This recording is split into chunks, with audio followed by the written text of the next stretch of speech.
నగర జీవిని వేధిస్తున్న నిద్రలేమి. పూర్తి వివరాలకు చదవండి రేపటి సాక్షి హైదరాబాద్ ఎడిషన్. ఈ ఆంధ్రప్రదేశ్ రాష్ట్రంలో ఆడపిల్లల భద్రత గాల్లో దీపంలా ఉంది. భద్రత అనేది ప్రమాదకరమైన స్థాయిలో ఉంది. అసలు ఆడపిల్లలు బయటికి వెళ్ళాలంటే భయపడుతూ ఉన్నారు. మహిళల రక్షణ కోసం దృష్టి పెట్టండి అని మా వైఎస్ఆర్ కాంగ్రెస్ పార్టీ ముందు నుంచి కూడా చెప్తూ ఉంది. ఈరోజు సాక్షాత్తు హోమ్ మినిస్టర్ గారు నివాసం ఉంటున్న విశాఖపట్నంలో ఒక లా విద్యార్థినిపై 4 అబ్బాయిలు అత్యాచారం చేయడం జరిగింది. ఆ విషయం ఈరోజు వెలుగులోకి వచ్చింది. ఎంత దారుణం! రోజుకొక సంఘటనలు మనం వింటూ ఉన్నాం. గతంలో జగన్మోహన్ రెడ్డి గారు మహిళల రక్షణ కోసం ప్రవేశపెట్టిన దిశ వ్యవస్థని ఈరోజు నిర్వీర్యం చేశారు. వీళ్ళు మహిళల రక్షణ కోసం ఎటువంటి చర్యలు తీసుకోలేదు. అలాగే ప్రజల రక్షణ కోసం ఏర్పాటు చేసిన పోలీస్ వ్యవస్థని రాజకీయ కక్ష సాధింపులకు వాడుతూ ఉన్న పరిస్థితి మనం చూసాం. ఎంతసేపు రెడ్ బుక్ రాజ్యాంగం ఎలా అమలు చేయాలి, పోలీసుల్ని రెడ్ బుక్ రాజ్యాంగం అమలు చేయడం కోసమే వీళ్ళు వాడుతున్నారు తప్ప మహిళల రక్షణ కోసం ఏమాత్రం దృష్టి పెట్టని పరిస్థితి. అందువల్లే ఇలా రోజుకొక సంఘటన మహిళల మీద, అమ్మాయిల మీద, మైనర్ బాలికల మీద మనం రోజు అత్యాచారాలు కానీ, హత్యలు కానీ, అఘాయిత్యాలు, లైంగిక దాడులు, వేధింపులు రోజు చూస్తూ ఉన్నాం. మొన్ననే హోమ్ మినిస్టర్ గారు చెప్పడం జరిగింది, రోజుకి ఈ రాష్ట్రంలో గంటకి 2 మహిళల మీద ఇలాంటి సంఘటనలు జరుగుతూ ఉన్నాయి. రోజుకి ఇంచుమించు 48-49 మంది మహిళల మీద ఇలాంటి అఘాయిత్యాలు జరుగుతున్నాయని సాక్షాత్తు ఈ కూటమి ప్రభుత్వమే ఒప్పుకోవడం జరిగింది. అంటే ఎంత భయానక పరిస్థితులు ఈ ఆంధ్రప్రదేశ్ రాష్ట్రంలో నెలకొని ఉన్నాయో మనం అర్థం చేసుకోవచ్చు. ఎంత ఘోరంగా అంటే ప్రతి ఒక సంఘటన మించి ఇంకొక సంఘటన. ఎటువంటి చర్యలు ఈ ప్రభుత్వం తీసుకోవట్లేదు. మనకు అది క్లియర్గా కనిపిస్తుంది. మొన్ననే 5 రోజుల క్రితం ఇదే విశాఖపట్నం హోంమంత్రి గారు నివాసం ఉంటున్న విశాఖపట్నంలో పెదగంట్యాడలో ఒక ప్రేమోన్మాది ఒక అమ్మాయి మీద దాడి చేస్తే ఇంచుమించు 5 రోజులు అవుతున్నా కూడా ఆ ప్రేమోన్మాదిని, ఆ దాడి చేసిన వ్యక్తిని ఇంతవరకు పోలీసులు పట్టుకోలేకపోయారు. ఇది ప్రభుత్వ వైఫల్యం కాదా, ప్రభుత్వం తాలూకా అసమర్థత కాదా అని నేను అడుగుతూ ఉన్నాను. ఎన్ని సంఘటనలు జరుగుతున్నాయి. ఆ ముచ్చుమర్రి సంఘటన జరిగింది. ఆ పాపని అత్యాచారం చేసి, హత్య చేసి, మొక్కలు చేసి విసిరి పడేశారు. ఈ రోజు కూడా ఆ డెడ్ బాడీని కనిపెట్టలేని పరిస్థితిలో ఈ ప్రభుత్వం ఉంది.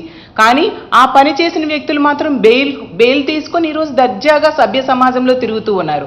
అలాగే హిందూపురం ఘటన, అసలు మనం గతంలో ఎప్పుడూ వినం అలాంటి సంఘటన. అత్తా కోడళ్ళు 2 మీద ఇంటికెళ్ళి అత్యాచారం చేసేసారంటే ఇక్కడ భద్రత ఎంత ప్రమాదకరమైన స్థాయిలో ఉందో మనం అర్థం చేసుకోవచ్చు. అలాగే రాంబిల్లి సంఘటనలో కూడా ఆ దర్శిని అనే అమ్మాయికి సురేష్ అనే వ్యక్తి కత్తితో పొడిచి చంపేశాడు. అసలు ఇంట్లో వాళ్ళు ముందు కంప్లైంట్ ఇచ్చినా కూడా, అతని వల్ల ప్రమాదం ఉంది అని కంప్లైంట్ ఇచ్చినా ఈ ప్రభుత్వం కానీ పోలీసులు కానీ చర్య తీసుకోలేదు.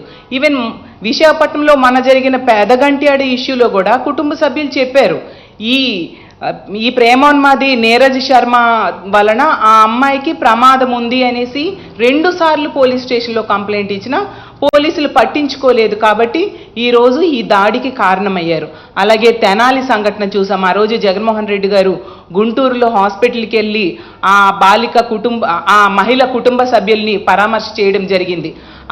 అతను ఎంత దారుణంగా అంటే ఆ సురేష్ అనే వ్యక్తి ఆ రోజు దారుణంగా, నవీన్ అనే వ్యక్తి ఆ రోజు దారుణంగా కొట్టి బ్రెయిన్ డెడ్ అయ్యి ఆమె చనిపోయేట్టుగా చేయడం జరిగింది.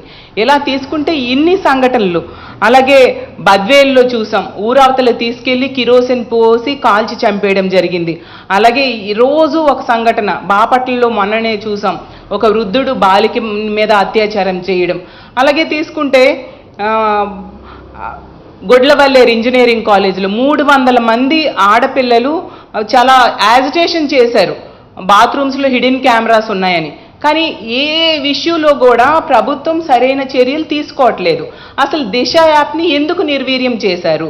అలాగే మీరు కూటమిలో సభ్యులుగా ఉన్నారు, మీ ఎన్డీఏలో భాగస్వామి అయిన బీజేపీయే దేశాన్ని రూల్ చేస్తూ ఉంది.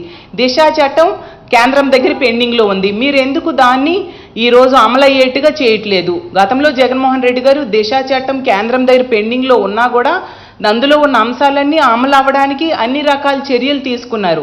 పబ్లిక్ ప్రాసిక్యూటర్స్ని ఏర్పాటు చేశారు, మహిళా కోర్టులను ఏర్పాటు చేశారు. అలాగే పోక్సో కోర్టులను ఏర్పాటు చేయడం జరిగింది, మహిళా పోలీసులను ఏర్పాటు చేశారు, 0 FIR తీసుకురావడం జరిగింది. దిశ యాప్ చక్కగా పనిచేయడం కోసం 900 పైగా 2-వీలర్ వెహికల్స్ ఏర్పాటు చేయడం జరిగింది. అలాగే 160కి పైగా 4-వీలర్ వెహికల్స్ని ఏర్పాటు చేయడం జరిగింది. ఇలా అన్ని రకాలుగా మహిళా భద్రత కోసం రెగ్యులర్గా మానిటర్ చేస్తూ ఎన్నో చర్యలు తీసుకున్నారు. ఈరోజు అత్యంత నిర్లక్ష్య ధోరణి ఈ కూటమి ప్రభుత్వం మహిళల భద్రత విషయంలో చూపెడుతూ ఉన్న పరిస్థితి మనకు క్లియర్గా కనిపిస్తూ ఉంది. ఇలా జరుగుతూ ఉంటే ఆంధ్రప్రదేశ్ రాష్ట్రంలో మహిళలు బ్రతకాల వద్దా అర్థం కాని పరిస్థితి. దయుంచి కూటమి ప్రభుత్వాన్ని మేము వేడుకుంటున్నాము, మహిళల భద్రత కోసం కఠిన చర్యలు తీసుకోండి. అలాగే గతంలో జగన్మోహన్ రెడ్డి గారు తీసుకొచ్చిన దిశ యాప్ని పునరుద్ధరించండి. దిశ చట్టం కేంద్రం దగ్గర పెండింగ్లో ఉంది, అది అమలయ్యేట్టుగా చేయండి అని పదే పదే మేము రిక్వెస్ట్ చేస్తూ ఉన్నాము. పోలీసులు కూడా మహిళల రక్షణకు, ప్రజల రక్షణకి ఉపయోగించండి తప్ప మీ రెడ్ బుక్ రాజ్యాంగమో లేదా కక్ష సాధింపు రాజకీయాలకి మీరు ఉపయోగించొద్దు. ఈ రాష్ట్రంలో పోలీసుల కుటుంబ సభ్యులకు కూడా రక్షణ లేదు. ధర్మవరం CI తల్లిని హత్య చేయడం జరిగింది. అంటే ఎంత ఘోరమైన పరిస్థితులు, శాంతి భద్రతలు దారుణంగా దెబ్బతిన్న ఈ కూటమి అధికారంలోకి వచ్చాక, కూటమి ప్రభుత్వం అధికారంలోకి వచ్చాక ఆంధ్రప్రదేశ్ రాష్ట్రంలో అనే విషయం క్లియర్గా అర్థమవుతూ ఉంది. అలాగే తీసుకుంటే రిషికొండ కోసం ఈ కూటమిలో ఉన్న వాళ్ళందరూ కూడా దారుణమైన అబద్ధాలు ప్రజలకు చెప్పడం జరిగింది. కానీ ఈరోజు శాసన మండలి సాక్షిగా వీళ్ళు చెప్పినవన్నీ అబద్ధాలు అని తేట తెల్లమైంది. ఎందుకంటే ఈరోజు టూరిజం మినిస్టర్ గారు కందుల దుర్గేష్ గారు స్పష్టంగా చెప్పడం జరిగింది. ఆ రిషికొండ బిల్డింగ్కి కావలసిన అన్ని అనుమతులు గతంలో ప్రభుత్వం తీసుకునే కట్టించింది. అవి ప్రభుత్వ భవనాలు. CRZ అనుమతులు తీసుకుంది, GVMC అనుమతులు తీసుకుంది, అన్ని అనుమతులు తీసుకొని కట్టించారు అనేసి సాక్షాత్తు మంత్రి గారే చెప్పారు. అంటే వీళ్ళు గతంలో ప్రచారం చేసినవి ఏ పర్మిషన్స్ లేవు అంటూ వీళ్ళు ప్రచారం చేసినవన్నీ అబద్ధమని వాళ్ళే ఒప్పుకున్నారు. అలాగే తీసుకుంటే వీళ్ళు కట్టించిన సెక్రటేరియట్ కానీ, అసెంబ్లీ కానీ పెర్ స్క్వేర్ ఫీట్ అరౌండ్ 12,000 లెక్క కట్టించారు. అది కూడా తాత్కాలిక భవనాలు. కనీసం మహిళా శాసనసభ్యులకు కానీ, మంత్రులకు కానీ కనీసం బాత్రూమ్స్ కూడా లేకుండా రిషికొండలోని టూరిజం భవనాలు ఎంతో చక్కగా ప్రతి ఒక్కరు కూడా గర్వపడేట్టుగా మన ఆంధ్రప్రదేశ్ ఖ్యాతిని ఇనుమడించేట్టుగా ఆ రోజు జగన్మోహన్ రెడ్డి గారు కట్టారు. కాబట్టి ఇకనైనా అలాంటి తప్పుడు ప్రచారాలు ఆపండి.